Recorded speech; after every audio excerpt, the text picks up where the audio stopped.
Canada, Canada, Canada. What an amazing place to live, but is it worth it in 2022? In this video, I'm going to give you my honest opinion about whether it is worth it to move to Canada in 2022. So without further ado, let's jump straight into the video.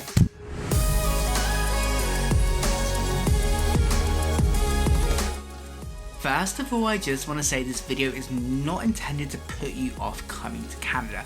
Like any country, there are things that are great and things that are not so great. And that is the same for my home country as well. So take everything what I say with a pinch of salt, because everybody's situation is going to be different, and that is okay as well.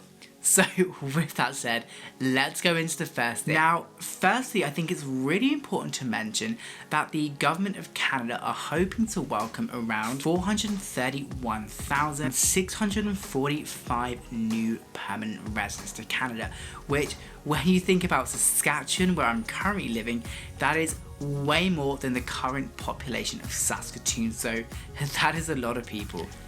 And if you're wanting to move to Canada in the year 2022, it's important for you to look at different immigration options to Canada.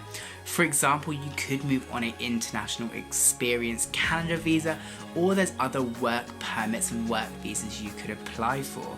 And again, I would really do your research for that. I will leave some descriptions in the link down below for you to look at there. But that will be different for everybody depending on the country you're from, in the job you do, in the position you are currently in. And if you do come here on something like a work visa, it will take you around 3 years to become a permanent resident, if that's something you wanted to apply for. And again, if you want to apply to be a permanent resident in Canada, it is not an easy process and it is a very lengthy process. So something just to bear in mind there. However, like I said, don't let that put you off. I came here as a permanent resident because my partner was originally from Canada, and while the application was really tough, really long and expensive, for me it was worth it because now I'm living with my partner, which is something I have just dreamed of for a long time. So while Canada is a great place to be, it can be pretty tough, especially if you're coming from a country where you're in a well-established position in a job you like and a job you love, and then you move to Canada and then you may have to do a job that, for example, you don't like, or something that you feel like you're overqualified for, or just something that you didn't train in. And this is the case for lots of people who move to Canada, because finding a job is pretty tough, and if you're in a bigger city, you've got a lot more people applying for those jobs, and you've also got lots of skilled people, which again makes it a little bit tougher. And lots of employers are looking for that Canadian experience, which of course you're not going to have if you have just moved from a different country. And you may need to consider a different job role, or even a different location of your preference. Now, even for me, I was a teacher back in London and I couldn't become a teacher straight away here. Now, I'm working still in education and I'm in a job which I really love and actually is something I studied for. However, I know that isn't the case for everybody and it can be quite tough. So again, something you just need to be prepared for. I'm not saying that should put you off, but it is something that you should just look into, okay?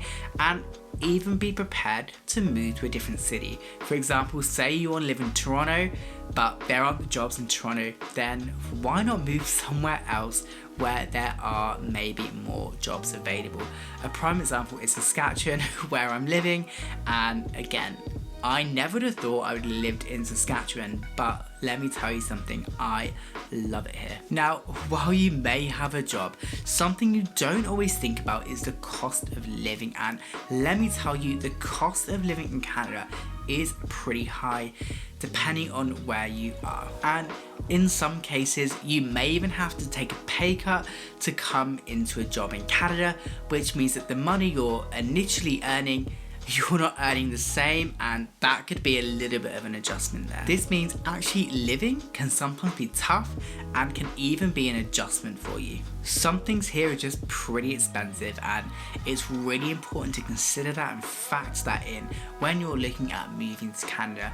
I have made other videos about the cost of living in Canada, so I'm not going to go into this too much, but again, it is something just to be aware of, because say for example you wanted to move to Canada to travel and you're not earning that much. The cities here are so big, and sometimes it takes you so long to get between cities that it could make you feel stuck. For example, where I live, to get to the nearest big city takes an hour and a half, and that's a long way. But say if I wanted to go to somewhere like Calgary or Banff, then that's about another 6-hour drive away, which means that say you came here to travel, it might not be that easy. On the other hand, it really gives you a chance to explore your surroundings in the place you're living in. Now, for me, it's been more a case of the distance, which is why I haven't travelled too much of Canada since I've got here. However, one thing I can be sure of is the place that I am currently living in is a place I love, and there's so much things to do here, especially now the winter is kind of going. Even when you've got a job, many of those jobs in Canada are not necessarily permanent positions, which means that it is harder to plan your future because you don't always know how long you're going to have a job for.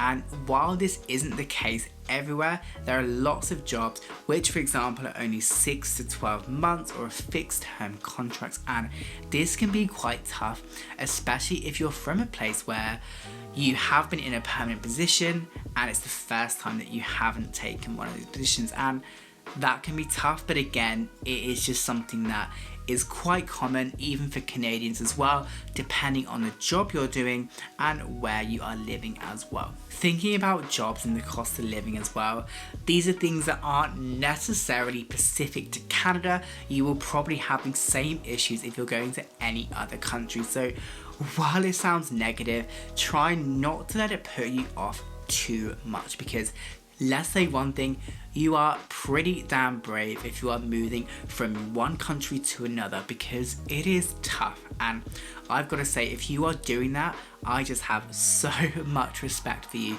because it is not easy. And again, be kind to yourself. And I guess not to slip it in too much, but this is probably where I would even recommend moving to a province like Saskatchewan, where the cost of living is slightly lower than some of the other provinces like Ontario and British Columbia. And in my case, I was able to find a job within the field I wanted to, so for me it is a win-win situation. One thing I should probably mention that I found a little bit tough was coming from a city with 8 million people to a city of just 20,000 people, and even now I still like to drive into Saskatoon or Regina every so often, just so I can feel like I'm still getting that city life as well, because that's something I do miss.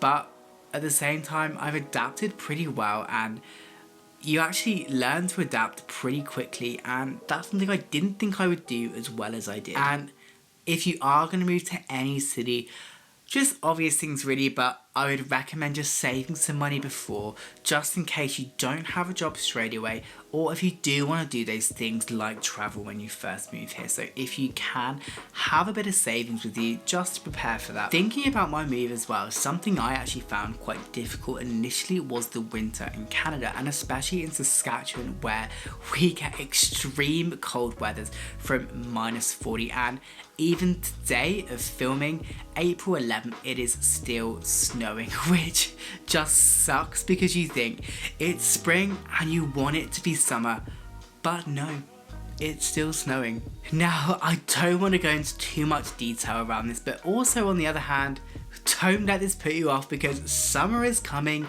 and the summers here are beautiful, and at the same time, that is a trade-off. You have great summers but really harsh winters as well, and again, is a preference. I say I hate it, and I do, but do I hate it as much as I thought I would? No. And do I still love Saskatchewan even though the weather is so bad? Yes. And That's just me, but it is a question that you need to ask yourself before making this move. And thinking of what I said before about wanting to travel, the weather can really impact that, especially because the road conditions are not always great, and that's something you really do need to consider. For example, I was driving around a month ago now from Regina to Saskatoon, and I saw about 12 cars which were in the ditch because the weather conditions were so bad. And again, I'm not trying to scare you here, but it's just something to be prepared for, especially if you are not used to it. Now, one thing that may affect your opinion on whether you want to move to Canada or not is the lifestyle, right? This is something you will really need to think about when you're moving to Canada. For example, do you like being outdoors? Do you like a big city life? Do you like a small town life? All these different questions and things you're going to have to ask yourself before moving, because this country is so big. If you live in a small town, getting somewhere to a bigger city might take you hours. On the other hand, if you're in a big city, it's going to be very busy and you might not like that. And if you're in a city, it's going to be a lot more expensive as well. So these are just things to consider. What do you want when you come to Canada? I guess thinking about myself again here, when I first moved to Saskatchewan and I'm in quite a small city, I thought there was nothing to do here, and that changed, but that first little adjustment is something that I found quite tough. And in my case, I ended up just really learning to love the place I'm living in. However, that isn't the same for everybody. So again, you just need to really question what you want in Canada. So, do I think Canada's worth it in 2022? Well, for me, the fact that I'm still here, the fact that I'm talking about how much I love Saskatchewan is a big yes. And I'm hoping that will be the same for you as well. You just need to really consider, what is your priority when you move here? What are you looking for? Why are you coming to Canada? But most importantly, is it going to improve the quality of your life? Now, by that, I don't just mean financially, because there are way more things than just money. However, it needs to improve your quality of life of some sort, whether that is being in a more social setting, whether it is having a job that you really love, whether it's being able to travel and see the world. There are so many different reasons to move here, and I feel extremely grateful that I get to live here. So thanks so much for watching. I hope you enjoyed this video. If you did, feel free to give the video a thumbs up. It really is appreciated, and I want to know your thoughts, so let me know who you are, where you're from, and if you're planning to move to Canada in the comments down below. My name is Jack. Thanks so much for watching, and I'll catch you guys soon. Bye for now.